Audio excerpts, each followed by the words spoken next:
Hello दोस्तों, इस video में काफ़ी महत्वपूर्ण आंकड़ों को देखेंगे। आपके आने वाले आगामी एग्जाम्स में काफ़ी महत्वपूर्ण हो सकते हैं। जैसे इसमें आयात और निर्यात संबंधी आंकड़ा है, एफडीआई संबंधी आंकड़ा है, एफडीआई में किस राज्य में सर्वाधिक एफडीआई आता है, किस देश से सर्वाधिक एफडीआई आता है। ऐसे कई महत्वपूर्ण आंकड़े हैं जिसको हम आगे एक एक करके देखेंगे। तो पहला देखते हैं आयात से संबंधित जो शीर्ष 5 देश हैं। भारत में सर्वाधिक आयात किस देश से करता है भारत?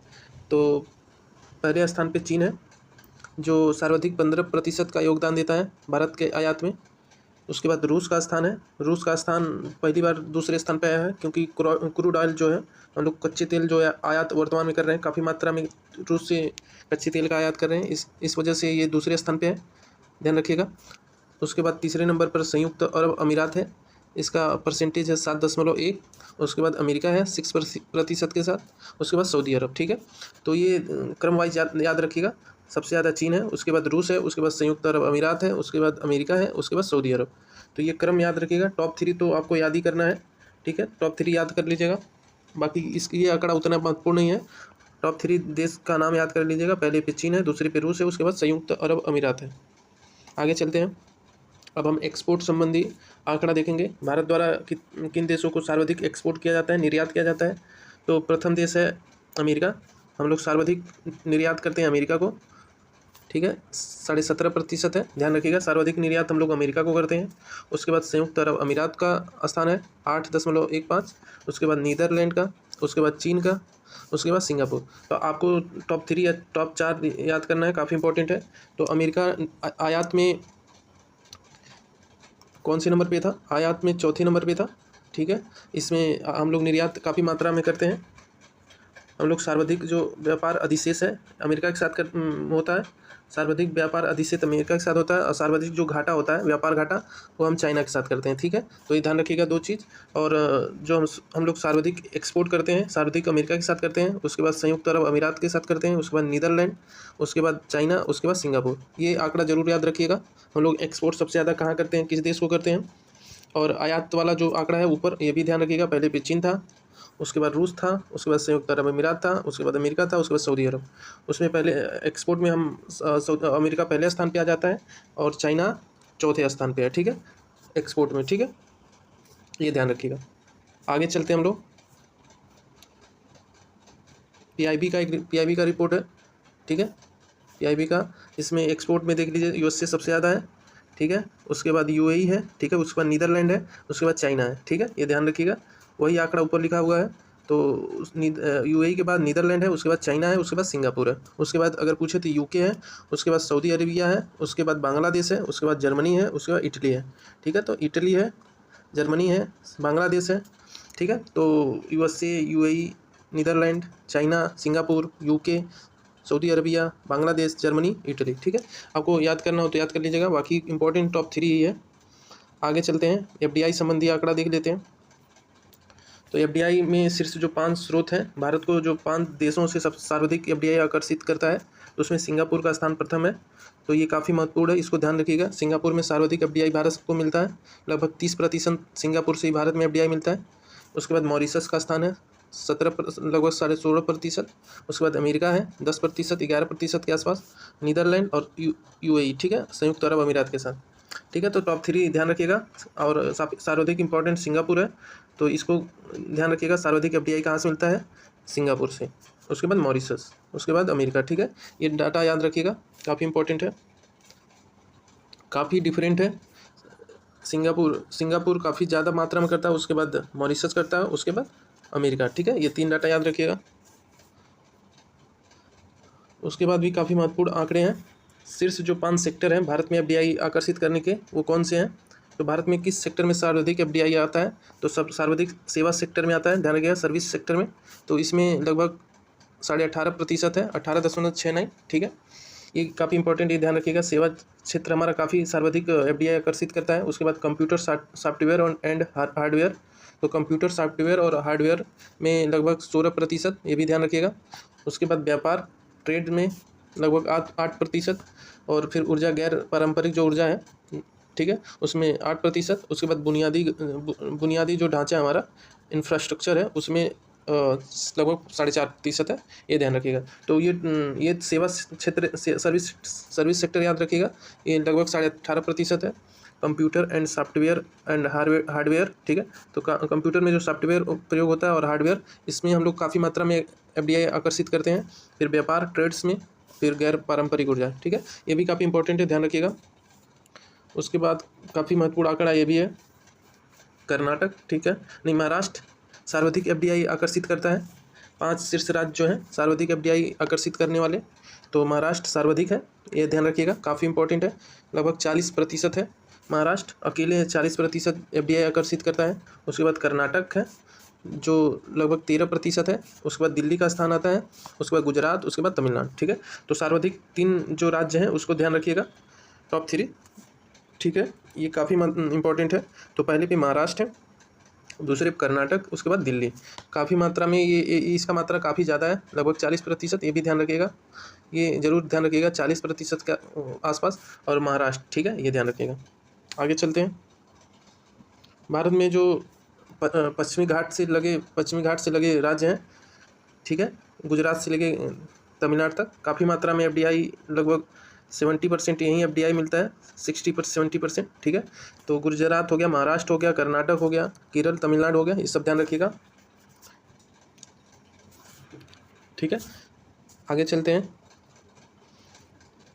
भारत में विदेशी मुद्रा भंडार जो है, फॉरेन एक्सचेंज रिजर्व जो है हमारा, तो उसमें भारत 20 जून 2025 तक लगभग 697 बिलियन US डॉलर का भंडारण कर चुका है। तो भारत का विदेशी मुद्रा भंडार अभी वर्तमान में कितना है, तो वर्तमान में 697 बिलियन डॉलर, ठीक है, काफ़ी मात्रा में है, अब तक का सबसे उच्च स्तर पर है, ठीक है, ये ध्यान रखिएगा।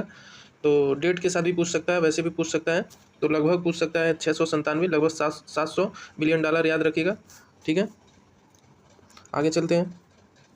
भारत का कुल निर्यात, ठीक है, तो ये कुल टोटल एक्सपोर्ट जो है वो ध्यान रखिएगा, 824 बिलियन डॉलर, 824 बिलियन डॉलर, ठीक है।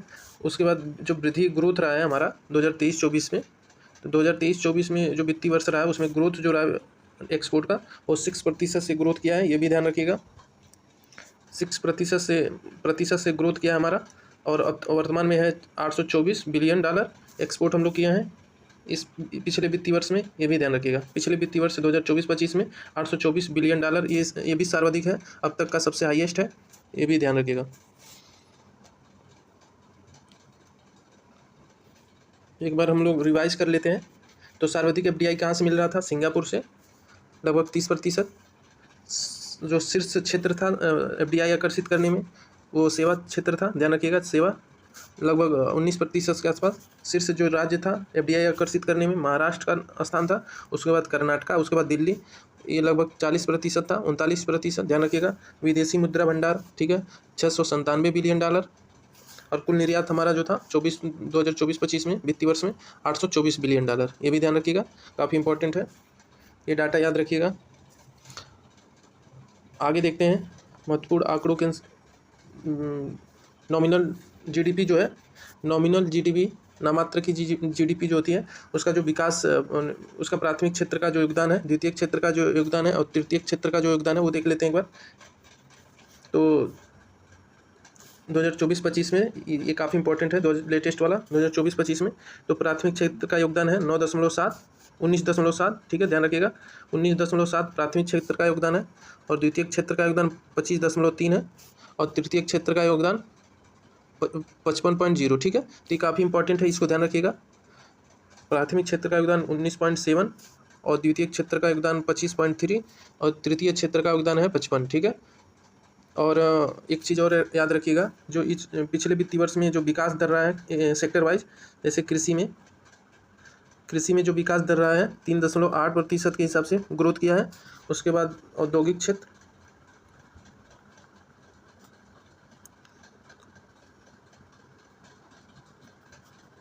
ठीक है, तो औद्योगिक क्षेत्र 6.2% से ग्रोथ किया है, और सेवा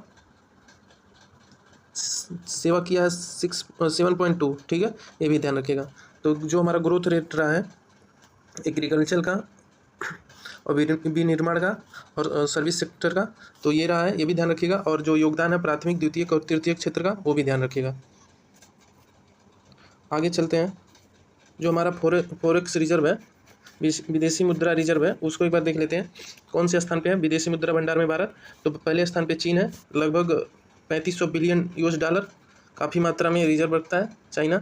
उसके बाद जापान का $1200 बिलियन है। उसके बाद स्विट्जरलैंड है, लगभग $952 बिलियन, ठीक है। उसके बाद भारत का स्थान आता है चौथे पे, ध्यान रखिएगा, चौथे पे भारत है विदेशी मुद्रा भंडार में। भारत का कुल विदेशी मुद्रा भंडार है $686 बिलियन, ये काफ़ी इंपॉर्टेंट डाटा है, 686, ठीक है, ये ध्यान रखिएगा 686। और उसके बाद रूस का स्थान है, ठीक है। तो टॉप 4 तो याद ही रखिएगा भारत तक, उसके बाद रूस है, ये ध्यान रखिएगा। चौथे भारत है विदेशी मुद्रा भंडार में, और कुल विदेशी मुद्रा भंडार है $686 बिलियन, ठीक है। आगे चलते हैं हम, ये भी वही डाटा दे रहा है, चाइना का है, उसके बाद जापान है, उसके बाद स्विट्जरलैंड है, उसके बाद इंडिया है, उसके बाद रसिया है, उसके बाद ताइवान है, उसके बाद सऊदी अरब है, हांगकांग है, साउथ कोरिया और ब्राज़ील, ठीक है। वैसे इंपॉर्टेंट यहीं तक है, इंडिया तक, ठीक है, ध्यान रखिएगा। तो चाइना, जापान, स्विट्जरलैंड, इंडिया, ठीक है। आगे चलते हैं।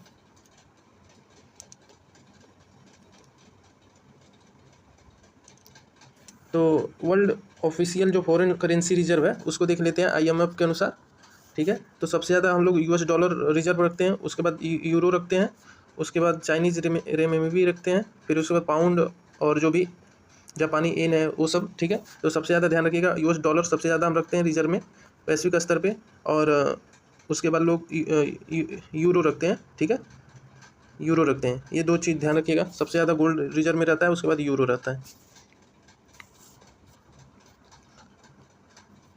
अब एक और महत्वपूर्ण आंकड़ा है, टॉप 5 यूनिकॉर्न देश जो है उसको देख लेते हैं। टॉप 5 यूनिकॉर्न देश, पहले पे सबसे ज़्यादा यूनिकॉर्न जो है संयुक्त राज्य अमेरिका में है, इसमें लगभग 750 यूनिकॉर्न की संख्या है।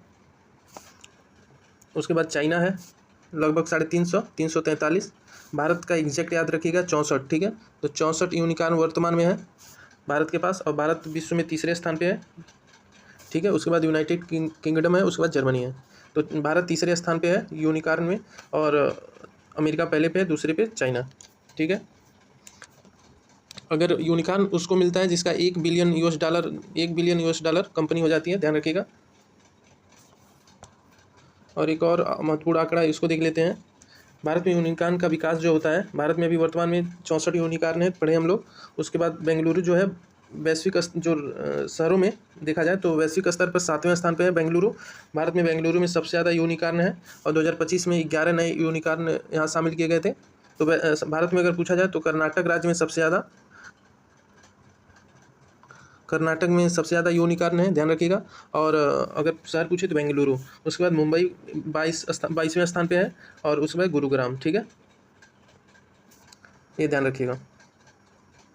चलिए, वीडियो अच्छा लगा हो, यहीं तक है अब। तो वीडियो अच्छा लगा हो तो लाइक सब्सक्राइब जरूर करिएगा। वीडियो यहाँ तक देखने के लिए आपका धन्यवाद।